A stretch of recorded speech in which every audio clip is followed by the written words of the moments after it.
साहिब बंदी छोड़ सतगुरु रामपाल जी भगवान की जय हो। परम पिता परमात्मा सारी सृष्टि के रचनहार कुल मालिक असंख्य ब्रह्मांडों के स्वामी जगत गुरु तीनों लोकों में प्रवेश करके सबका भरण पोषण करने वाले संत शिरोमणि सतगुरु रामपाल जी परमेश्वर जी के चरण कमल में हम सभी सत्सेवक भाई बहनों का कोटि कोटि दंडवत प्रणाम। आप सभी भाई बहनों का सुबह का नित्य नियम हो गया? सबका हो गया क्या? कोई है जिसका नहीं हुआ नित्य नियम? सबका हो गया। अब देखो, सबसे पहले उठते ही हमने क्या करना है अपने आध्यात्मिक जीवन में। साथ संगति में आए हो तो कुछ सीख के जाना, अपने परिवार को सिखाना, जो भगत भाई बहन आपके संपर्क में आते हैं उनको सिखाना यदि उनको नहीं पता है तो।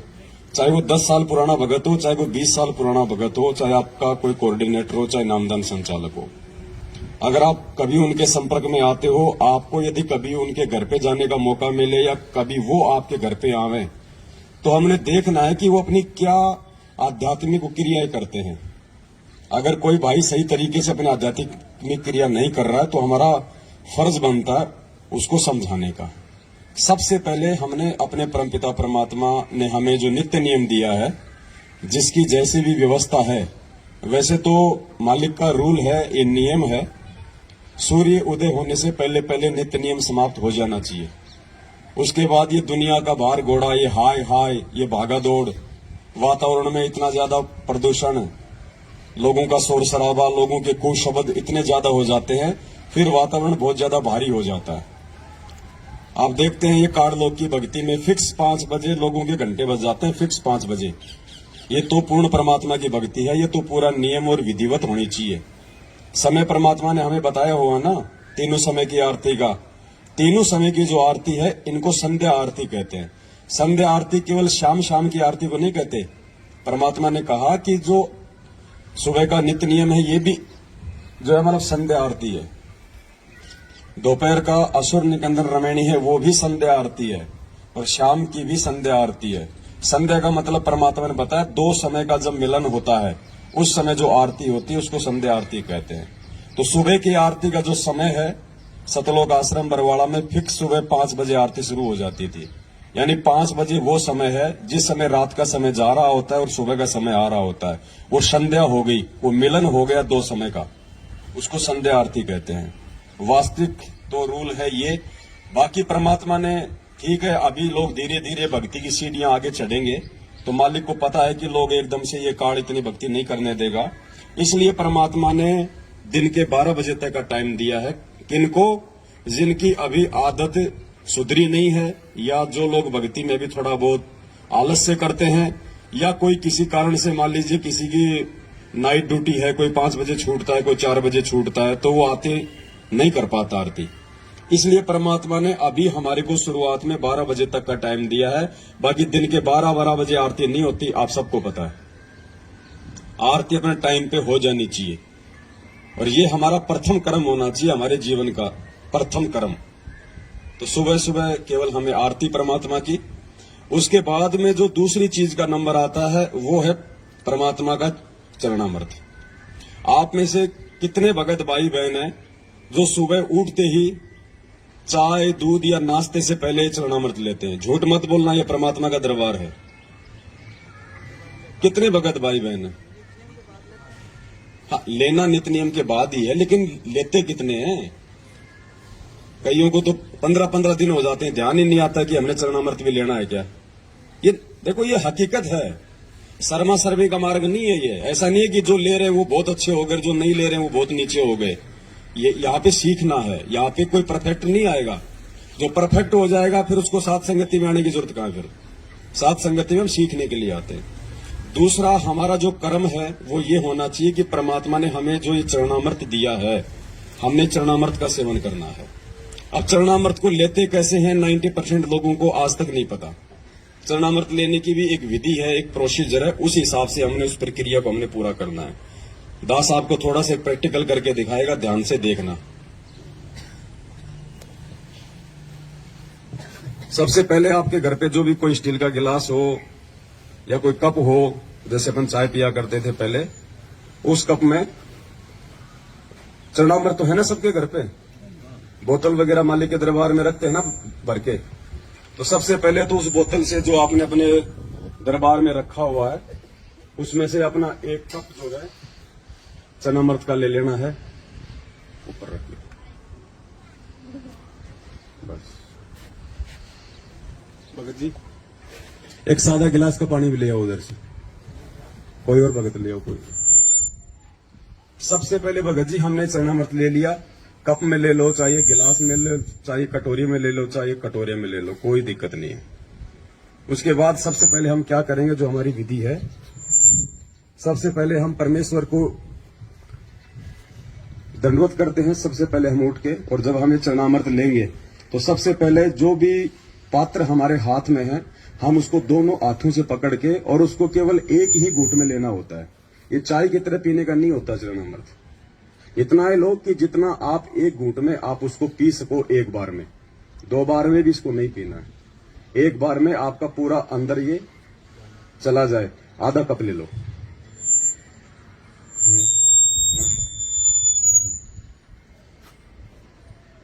उसके बाद में सादा जल लो, थोड़ा सा इसमें डालो और इसको साफ करना है।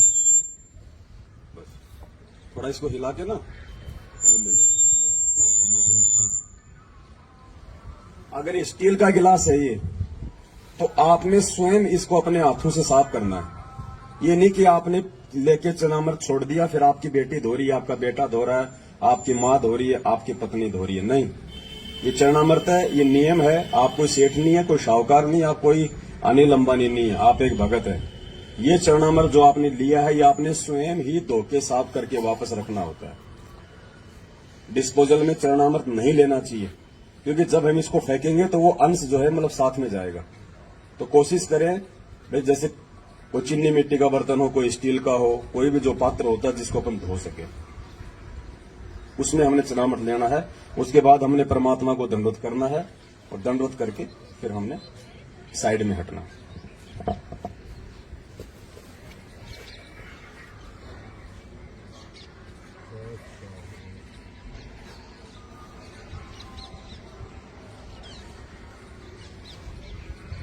और ये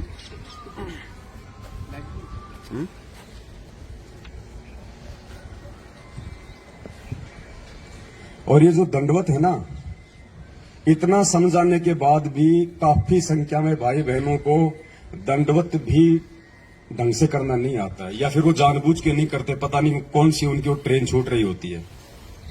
दंडवत तो कम से कम आराम से कर लिया करो, आते लेट जाते सीधा। जबकि परमात्मा ने कह रखा कि दंडवत प्रणाम करने से पहले जमीन पे घुटने टेको, हाथ जोड़ो, मालिक के चरणों की तरफ देखो, कम से कम 2 या 3 मंत्र का जाप करो, जो भी आपको मिला हुआ है, प्रथम नाम, सतनाम, सारनाम। आराम से शांति से नीचे घुटने टेक के पहले मालिक की तरफ देखो, अच्छे से परमात्मा के चरणों के दर्शन करो, 2 या 3 मंत्र का जाप करो, कोई जल्दबाजी नहीं है, ट्रेन नहीं छूट रही। उसके बाद फिर दंडवत प्रणाम करो सीधे बिल्कुल। उसके बाद फिर हमने ऊपर उठना। अब देख रहे हैं दास बिल्कुल आता है, मारता सीधी फेट। वो दंडवत नहीं है भगत जी। परमात्मा कहते हैं जय गोपाल दंडवत करे, पैरों पड़ प्रणाम, असल सलाम है, ऐसी कुछ वाणी है परमात्मा की। और दुआ करो दिल पाग। जब तक आप हृदय से दंडवत नहीं करोगे ना, देखा देखी भी नहीं चलेगा कि वो कर रहा तो चलो मैं भी करूंगा, नहीं तो और बाकी लोग क्या कहेंगे। वो दंडवत प्रणाम नहीं है। जब तक आप अपने हृदय से उसको एक यज्ञ मान के नहीं करोगे, उसका कोई फल नहीं है, चाहे आप दिन में 1,00,000 बार दंडवत कर लो। परमात्मा ने तो कह दिया कि अष्ट अंग से दंडवत प्रणामा, संध्या प्रात करे निष्कामा। अगर तुम निष्काम भाव से विधिवत तरीके से अगर सुबह और शाम 2 टाइम भी अगर तुम दंडवत कर लोगे, तो भी परमात्मा कहते हैं बहुत है। 50 बार लेटने की आवश्यकता नहीं है, कोई दिखावे का मार्ग नहीं है ये। और जब करो तो उसको विधि से करो, वरना उसका कोई फायदा नहीं है। क्यों फिर अपने घुटने तोड़ रहे हो झुक झुक के। तो यदि आज से पहले कोई भाई यदि चरणामृत नहीं लेता है, या लेता भी है तो वो विधिवत नहीं लेता है, तो भाई ये चीजें ध्यान रख लेना। और कोई भाई ऐसा हो जिसको नहीं पता है इन बातों का, तो फिर हमारी जिम्मेदारी बनती है हम उनको ये चीजें हम समझाएं। और उसके बाद जो भी आपके घर में प्रसाद रूप में जो भी चीज आप रखते हो, कोई मिश्री या खांड या फिर वो मखाने वगैरह, वो भी आप जिस चरणामृत के बाद में भी ले सकते हो, या जैसे आपका नित्य नियम समाप्त हुआ उसके बाद थोड़ा थोड़ा सभी को बांट दो, जो भी आपके उपदेश है। ये चीजें हमने लेनी है क्योंकि ये हमारी भक्ति की खुराक है। ये कोई महीने 2 महीने में या खांसी जुकाम हो जाए उस समय लेने की नहीं है। परमात्मा कहते हैं चरणामृत कदाचित पावे 84 कटे लोक सिंधावे, पेज नंबर 23 नित्य नियम पे लिखा हुआ है चरणामृत के मातम्य में। तो क्यों दिया वो? बोतल में भर के कोई सजाने के लिए थोड़ी दिया परमात्मा ने, कोई मोल थोड़ी आ रहा भगत जी। वो खत्म होने को लगे तो उसमें सादा पानी और डाल दो, बढ़ता रहेगा वो आगे से आगे। ये खुराक ही नहीं खाएंगे तो हमारी भक्ति में रुचि नहीं बनेगी। दूसरा भाई, सात संगतियों का एक नियम है, आज से पहले था या नहीं था, भंडारा उसी आत्मा को मिलेगा जिस आत्मा ने अपने प्रथम नाम की माला पूरी की होगी, नहीं तो भंडारा नहीं मिलेगा। जिस आत्मा ने अपनी प्रथम नाम की माला पूरी नहीं कर रखी होगी उस आत्मा को भंडारा नहीं मिलेगा। पहले माला पूरी करो, उसके बाद उसको भंडारा मिलेगा। ये हमारा प्रथम कर्म है भक्ति। रोटी हमारा प्रथम कर्म नहीं है।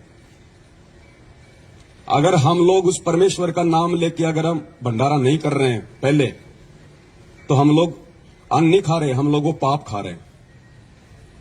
तो आज के बाद अपना नियम बना लो, इस परमात्मा की भक्ति से बढ़ के दूसरा कोई काम नहीं है, कोई काम नहीं है दूसरा। आराम से टाइम पे उठोगे तो नित्य नियम भी होंगे, टाइम पे उठोगे तो प्रथम नाम की माला भी होगी आराम से। कोई ज्यादा नहीं है। अब वो समय गया कि हमने चलते फिरते खाते उठते बैठते नहाते धोते, हम कोई अनिल अंबानी नहीं है जो हमारे 250 पेट्रोल पंप चल रहे हैं कि हमने वो संभालना है, हमने वो संभालना। अगर किसी के हैं तो संभालने वाले संभालेंगे, आप अपनी भक्ति को संभाल लेना। नहीं तो जिस दिन वो सबको संभालने वाले ने अगर अनदेखा कर दिया ना, कुछ नहीं बचेगा यहाँ पे। तो ये समय निकालना पड़ेगा भाई, चाहे आप कितने बिजी क्यों ना हो। आपने सुबह सुबह अपनी एक माला प्रथम नाम की करनी पड़ेगी आपने बैठ के। थोड़े दिन तो ये मन रोएगा, ये ढीठ होता है, नहीं मानता। 20 कर लो, 30 कर लो, 50 कर लो, 5-10 मिनट घूम लो, थोड़ा सा इसको रेस्ट दे दो, फिर कर लो बैठ के। भाई ये हमारा ये रूटीन हो जाना चाहिए भगत जी। फिर सतनाम तो जिसको मिला हुआ तो अपना चलता फिरता, वो तो भाई वो अपना करते रहो, लेकिन ये प्रथम नाम का ध्यान रखो। आप अपने घर पे भी जिस दिन आपकी प्रथम नाम की माला नहीं होती है और भंडारे का समय हो गया तो आपको मतलब शर्म आ जानी चाहिए। आपको शर्म आनी चाहिए कि मैं ये भोजन नहीं खा रहा, मैं ये पाप खा रहा हूं। इस भक्ति से मिलता है ना यह सब कुछ। परमात्मा ने क्या कहा, कबीरा सब जग निर्धना धनवंता ना कोई, धनवंता सोई जानिए जो राम नाम धन। आज नरेंद्र मोदी भी देश का प्रधानमंत्री है तो केवल इस भक्ति की वजह से है। कभी किसी जन्म में उसने परमात्मा की शरण में रह के भक्ति की हुई है, जो आज उसको वो राज मिला हुआ है। ये भक्ति नहीं होती कुछ नहीं मिलता। तो भक्ति से बढ़ के भगत जी कोई कर्म नहीं है। 10-15 दिन तक लगेगा थोड़ा सा ऐसा उबासी आना, आलस से आना, जो है मन ना लगना, तो परमात्मा ने उसका एक ही तरीका बताया।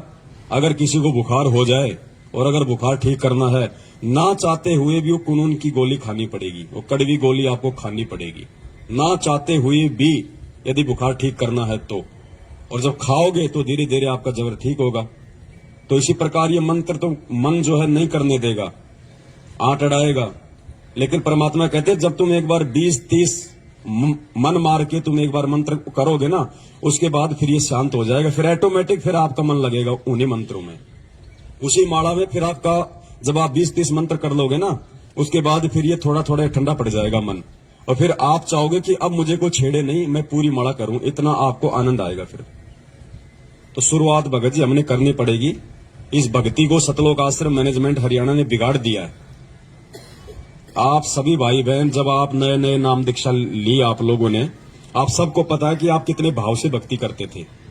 ये आरती आप कोई ऑडियो से या वीडियो से नहीं करते थे, आप बैठ के अपने घर पे आप नित्य नियम लेके आरती करते थे। जिस दिन आप नाम लेके आते थे, महीना 20 दिन 2 महीने तक, और जैसे आप अपने से बड़े बड़े और पुराने भक्तों के संपर्क में आने लगे, आप सबकी आदत बिगड़ गई। देखा देखी में हमने अपनी आदत बिगाड़ ली कि यार ये तो मेरे से पहले से जुड़ा हुआ भगत है, ये तो कोऑर्डिनेटर है, वो चाय भी पी रहा और अपनी रमेणी भी लगा रखी है। तो फिर हमारी आदत बिगड़ गई। अब हमने आदत को सुधारना उसी प्रकार से। और आदत नहीं सुधरेगी तो देखो ऐसे साथ संगतियों में आने से ऐसे भी बात नहीं बनेगी। आए जाओ चले जाओ कोई बात नहीं, बात बनेगी भक्ति से। परमात्मा कहते हैं जब तब संयम साधना सब सुमरण के माई, और कबीरा जाने रामजन सुमरण सब कछु नाही। सुमरण यानी भक्ति, जिसमें आरती मंत्र अपने नियम मर्यादा ये सब आ जाते हैं। तो अपना नियम बना लो भगत जियो। जिन भाई बहनों को संकल्प नाम दीक्षा है वो अपना सुबह उठे, परमात्मा का अपना नित्य नियम कर ले, अपना चरणामृत ले, बाकी अपना वो काम धाम कर ले, अपना कोई मालिक की कोई वाणी लगा ले, वैसे कोई परमात्मा जी का कोई सत्संग लगा ले, क्योंकि उनको भी मंत्र नहीं मिला हुआ है तो वो अपना काम वो कर सकते हैं उसके बाद में। लेकिन जिसको नाम मिला हुआ है उन्होंने नित्य नियम के बाद में ये नियम बना लो। अगर आपको लगता है कि मैं तो सुबह अपने ऑफिस जाता हूं, तो भैया 1 घंटे पहले उठना शुरू कर दो। जब ऑफिस के लिए टाइम दे सकते हो और 2 टाइम की रोजी रोटी के लिए, तो आत्म कल्याण तो उससे प्रथम है। 1 घंटा और पहले उठने का रूटीन बनाओ। 1 घंटा पहले सो जाओ रात को। क्या करते हो 11-12 बजे तक? 6 घंटे की नींद परमात्मा ने बहुत बताई। गुरु जी कहते हैं 6 घंटे की नींद सफिशियंट है। आप अगर 11 बजे भी सोओगे, सुबह 5 बजे उठ जाओगे, आपका पूर्ण घंटे में आपका नित्य नियम हो जाएगा। 20-25 मिनट में आपके प्रथम नाम की माला हो जाएगी। फिर क्या करोगे उसके बाद? और सुबह सुबह जिस आदमी का नित्य नियम और ये प्रथम मंत्र, जिस आदमी का नित्य नियम और प्रथम मंत्र टाइम पे हो जाता है, उसका सारा जीवन बिल्कुल, उसका सारा दिन बिल्कुल सही निकलता है। उसको टेंशन नहीं रहती फिर। और जिसके मंत्र नहीं होते ना, उसके दिमाग में वजन सा रहता है कि यार माला नहीं हुई, माला नहीं हुई, माला नहीं हुई। वजन सा रहता है उसके दिमाग में। वो कभी 5 कर रहा है, कभी वो 10 कर रहा है, भार सा रहता है। आत्मा को शांति नहीं मिलती, क्योंकि आत्मा की खुराक तो ये भक्ति है ना भाई। हमारा शरीर है, हम टाइम टू टाइम इसको भोजन देते कि नहीं देते हैं? अभी चाय दूध पानी नहीं आ रहा तो सबके अंदर ये चल रहा है कि यार कुछ आए नहीं, कुछ आए नहीं। क्यों? क्योंकि हमने मन को आदत डाल दी, और मन की खुराक वो ही है। तो भाई आत्मा की भी तो कोई खुराक बताई परमात्मा ने, भक्ति।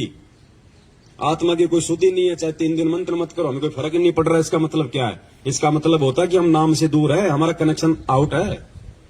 अगर मंत्र करने की इच्छा नहीं हो रही है, नित्य नियम करने की इच्छा नहीं हो रही है, तो कहीं न कहीं आपका जो कनेक्शन है वो टूटने की तरफ है। उसका तरीका यही है, परमात्मा से दंडवत करके समय याचना मांग के कि परमात्मा सद्बुद्धि दो। आज से पहले जाने अनजाने में जो हुआ सो हुआ, मालिक आज से पहले हमें नहीं पता था, लेकिन आगे अब हम ध्यान रखेंगे। साध संगतियों में आओ तो भगत जी पूरे भगत बन जाओ। अब हर प्रकार से, हर क्रिया के आधार से भक्ति को ज्यादा महत्व देना हमने। अगर भक्ति को महत्व देंगे तो हमारे काम धंधे को परमात्मा ऑटोमेटिक महत्व दे देगा। हमारी सोच से, हमारी समझ से, हमारे 3-2-5 करने से हमारा धंधा भी ठीक ठाक नहीं चलेगा। ध्यान रखियो, ये धंधा भी परमात्मा की भक्ति से ही चलेगा। मालिक ने कहा कि भाई तुम 3 दिन के लिए आते हो तुम इस सत्संग में, तो 3 दिन के लिए तुम लोग जीवित मर जाओ। तुम छोड़ दो पीछे तुम्हारा क्या धंधा है क्या नहीं है। जो बिगड़ता है उसको बिगड़ने दो। अगर बिगड़ भी गया तो जाके संभाल लेंगे, और अगर परमानेंट अगर टिकट कट गई तो कौन संभालेगा उसको? और फिर गुरुजी ने कहा कि जो भगवान के लिए 2 कदम आगे बढ़ते हैं, परमात्मा उनके काम बनाता है, बिगाड़ता नहीं है। तो ये विश्वास ऐसे हमारे अंदर धीरे धीरे भक्ति को लेके होगा पैदा। तो पहले हम मैनेजमेंट की कुसंगति में पड़ के, और हम लोगों ने अपनी बनी बनाई भक्ति को बिगाड़ लिया। अब हम साथ संगति में आके, सुसंगति में आके, अब हम अपनी उन्हीं क्रियाओं को वापस ठीक करेंगे तो परमात्मा हमारे नजदीक आएगा। और नजदीक आ गया परमात्मा तो फिर कमी किस चीज की रहेगी भाई? तो आज से पहले जो आदमी जैसे भी अपनी क्रिया, जो भगत भाई बहन जो भी कर रहा था, अब परमात्मा की दया से अपनी क्रियाओं को मालिक को दंडवत करके हमने सुचारू करना है, ठीक करना। भगत जी आरती का टाइम अपना बिल्कुल जैसे 12 बजे, तो हमारे को ध्यान होना चाहिए। कर लो 12 से 2 के बीच में आरती, परमात्मा दया करें। दास भी आज के बाद में प्रयास करेगा 12 से 2 के बीच में अपनी दोपहर की आरती हो जाए, शाम की संध्या आरती अपना सूर्य अस्त होते हो जाए। तो थोड़ा शेड्यूल बनाओ भक्ति का। हमने चाय का शेड्यूल बना रखा ना, सुबह 6 बजे चाय बनेगी तो बनेगी, शाम को 5 बजे चाय बनेगी तो बनेगी। आज से पहले हमारे शेड्यूल बने हुए थे ना, ये खाना खाने का टाइम है ना, ऑटोमेटिक हाथ पैर अपने आप काम करने लग जाते हैं। माता बहन ऑटोमेटिक रसोई की तरफ भाग लेती है। उनको पता है कि भाई टाइम हो गया खाने का। भाई भक्ति का भी तो कोई टाइम है, या सारा जिंदगी ऐसे गटर में बैठ के मंत्र जाप करते रहोगे? इसका भी टाइम है। ये परमात्मा ने हमें जो छूट दी है ना, ये छूट परमात्मा ने विशेष परिस्थितियों में दी है, विशेष परिस्थिति में छूट दी है। इसको रोजाना लागू करने के लिए छूट नहीं है ये। हम दोषी हो रहे हैं हम उस परमात्मा के। तो कोशिश करो आज के बाद में, और जब हम इस राह पे हम चलेंगे तो हमारे बच्चे उस राह पे चलेंगे। बच्चे क्या करेंगे? बच्चे जो होते हैं भगत जी, वो माँ बाप से ज्यादा सीखते हैं। जैसा उनसे बड़े जो क्रिया करते हैं ना, वो क्रिया को देख के ज्यादा सीखते हैं बच्चे। तो बच्चे ऑटोमेटिक आ जाएंगे धीरे धीरे लाइन पे। और फिर दूसरा कोई भगत हमारे घर पे आएगा और हमारे भक्ति के शेड्यूल को जब वो देखेगा, और अगर वो नहीं कर रहा टाइम पे, तो उसको भी शर्म आने लग जाएगी। तो उसका प्रतिफल किसको मिलेगा? उस भगत को सुधारने का आपको देगा परमात्मा।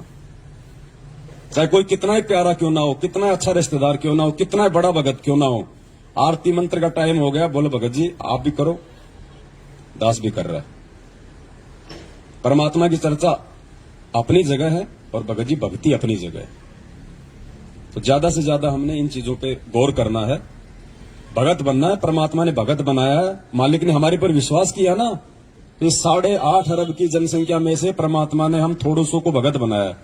तो परमात्मा ने हमारे ऊपर विश्वास किया है। तो भगत जी हमने भी परमात्मा की बात को रखना है, और हमने भी उस परमेश्वर को जो है भगत बना के दिखाना है, भगत बन के दिखाना है। तब तो कोई बात है, नहीं तो भाई आए जाओ जाए जाओ, भक्ति का प्रतिफल तो दे देगा भगवान, कोई दिक्कत नहीं है। मालिक कहते हैं जिन हरि जैसा सुमरिया ताको तैसा ला। जो जैसी करेगा परमात्मा का विधान है। अगर कोई दारू पी के भी ये मंत्र जाप करेगा तो भी भगवान इन मंत्रों का प्रतिफल उसको देगा। राक्षस क्यों बने? परमात्मा ने क्या कहा? पहले ये ऋषि और राक्षस एक ही गुरु के भगत थे, आगे चल के वो राक्षस कहलाए। क्यों? क्योंकि वो भक्ति भी करते रहे, साथ में उन्होंने मर्यादा नहीं रखी, वो शराब पीने लग गए, मांस खाने लग गए, और ये भक्ति भी करते रहे। तो मांस और शराब खाने से, उल्टे काम करने से, चोरी जारी करने से तो उनके अंदर गुरुजी कहते हैं कि दुर्बुद्धि आ गई, और भक्ति करने से उनमें शक्ति आ गई, इसलिए वो राक्षस कहलाए। तो आज वो राक्षस जो प्रवृत्ति है वो सतलोक आश्रम मैनेजमेंट हरियाणा अपना रहा है। और हमने आप और हमारे को परमात्मा ने जो है ऋषि बनाया है। उन ऋषियों की वो राक्षस जब वो यज्ञ को जब वो खंड करते थे तो वो लड़ते झगड़ते नहीं थे उनके साथ में, वो परमात्मा से ही प्रार्थना किया करते थे। तो आज वो स्थिति आप और हमारे साथ में हो रही है। हमारी साथ संगतियों को, हमारे धार्मिक जो यज्ञ हम करते हैं पांचों यहाँ पे, इनको ये लोग नहीं करने दे रहे ना। आज हमारे गुरु भाई है, लेकिन ये राक्षस प्रवृत्ति में आ गए, क्योंकि ये मर्यादा में नहीं रहे, ये गुरु वचन में नहीं रहे, भक्ति वो भी कर रहे हैं। तो भक्ति से उनमें शक्ति आ रही है, और ये मर्यादा तोड़ने से उनके अंदर दुर्बुद्धि पैदा हो रही है। तो वो राक्षस प्रवृत्ति में आ चुका है ये मैनेजमेंट। लेकिन आप और हम उस परमेश्वर के विधान में है, परमात्मा की मर्यादा में है। आप और हम ऋषि प्रवृत्ति में है। तो भगत जी संत ना छोड़े संतता, चाहे कोटिक मिले या संत। लेकिन भगत जी उन बुरी शक्तियों से लड़ने की पावर भी हमें केवल इस भक्ति से ही आएगी, दूसरा कोई चारा नहीं है। गुरु जी ने क्या कहा कि विष्णु जी ने क्या कहा कि अगर मुझे थोड़ा बहुत समय मिलता है तो मैं लक्ष्मी जी के साथ में बैठ के अपना सुख शांति से थोड़ा समय बिताता हूं, अन्यथा मैं तप कर करके और शक्ति प्राप्त करता हूं और राक्षसों से मैं युद्ध करता हूं। तो विष्णु जी को भी वो भक्ति से शक्ति आती है, वो राक्षसों से लड़ने की, बुराइयों से लड़ने की। तो आप और हमें भी भगत जी भक्ति से ही आगे बढ़ने की प्रेरणा मिलेगी, नहीं तो हम ढह जाएंगे। हमारे अंदर कुछ विशेष नहीं है, हमारे अंदर कुछ विशेष नहीं है सिवाय इस परमात्मा की भक्ति के। भक्ति है तो हम हैं, नहीं तो हमारा कोई अस्तित्व नहीं है। और एक बार इस परमात्मा ने अगर नाराज होकर अगर ठोकर मार दी, धरती पे कोई संभालने वाला नहीं है। दोस्त भी तुम्हारा दुश्मन हो जाएगा अगर भगवान ने अगर हाथ छोड़ दिया तो। और भगवान हाथ छोड़ता है जो आदमी उसके द्वारा दी गई उस भक्ति की लाज नहीं रखता है, जो टाइम से जो भक्ति नहीं करता है। तो आज के बाद हम सभी भाई बहनों ने ये भरकस ये प्रयास करना है कि हम उस परमेश्वर को अब और ज्यादा हम दुखी ना करें। सतगुरु रामपाल जी भगवान की जय हो। सत साहब।